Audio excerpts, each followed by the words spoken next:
Hello, Owen. How are you? Very good, thank you. It's been a really long time. Well, welcome to Tea and Coffee Society. Thank you for sharing your experience with us. It's my pleasure. How are you doing these years? I'm doing really great. I mean, it's been quite a while since I last saw you. Right. So when I met you, I was teaching swing dance, and so I had many years of doing that, in fact, where I was trying to build it into doing it professionally. I never quite got there, but I had a couple of years where I was doing very well.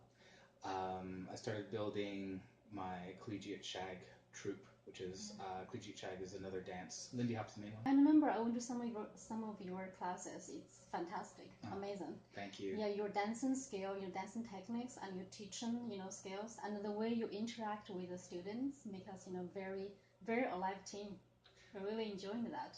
That was the important part for me, was the interactions with the students and the way that I taught. I mean, there were so many good dancers at Cat's Corner. Yeah. Like, everybody there was really fantastic.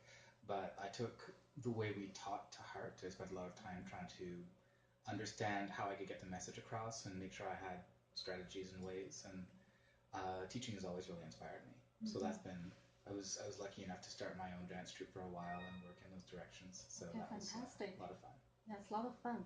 So I just wonder, what made you to develop your dancing career? I started dancing kind of by accident.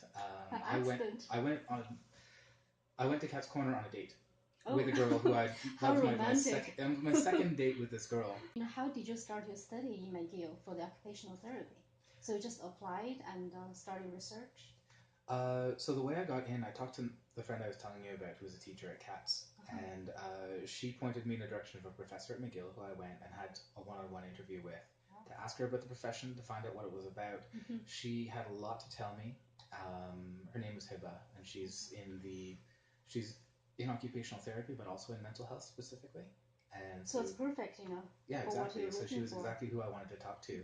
During the dance lessons, you interact with a lot of international students. I realized that because in Cat's Corner, I saw lots of international students and many Asian students like me.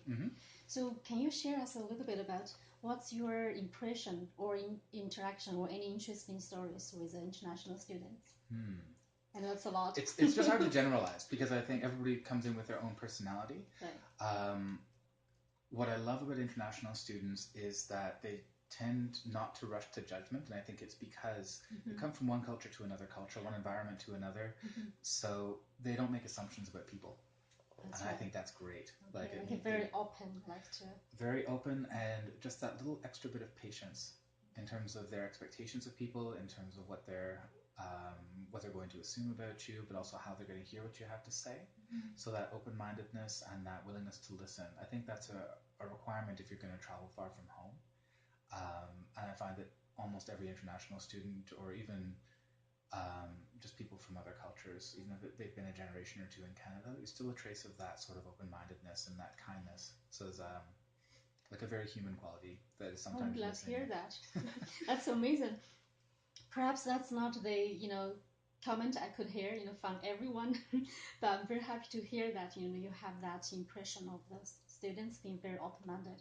I think for the international students who open their to step out their comfort zone, going to Cat's Corner, they're dancing, they're already very open-minded people. Yes. I think by taking that step, already making them different. So and that's true too. Like what you're saying, I've had sort of a double selection in that there are people, not only people from other places who've chosen to come to Canada on an adventure, but then said, that's not enough adventure. I want more. I'm going to go try swing dancing on top of it. So I have the people who are the most open-minded and the most sort of willing to learn about other cultures and places. Okay, so. Fantastic. I'm very glad to hear that. So one more thing I'd like to know, something about your opinion or your advice for Asian students, such like me. I have Chinese background. For international students to be able to integrate into another culture, or for those already had a nice integration of the society, what do you think, or what's your advice or opinion for us to be happier and more successful?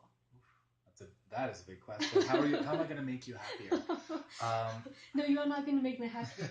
They are going to make themselves happier and more successful. But by knowing other people's opinion, by knowing people from the third parties, perspective and view.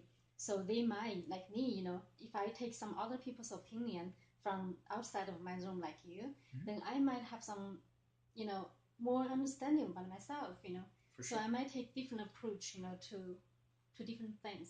I think as much as you said specifically people from China, I think I would give the same advice to anybody, which is to know what your values are.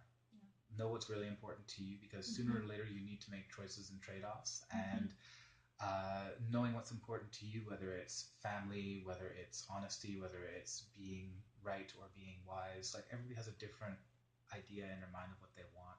For me, truth was very important. For me, being able to share that with other people was very important in helping people. Those are my three big things. And once you know what those are, you can make better choices, and choices that'll last you in the long term. That's right. Well, thank you very much. I really appreciate that point, know what your value is. Thank you very much. It's been my pleasure. See you next time. Yes.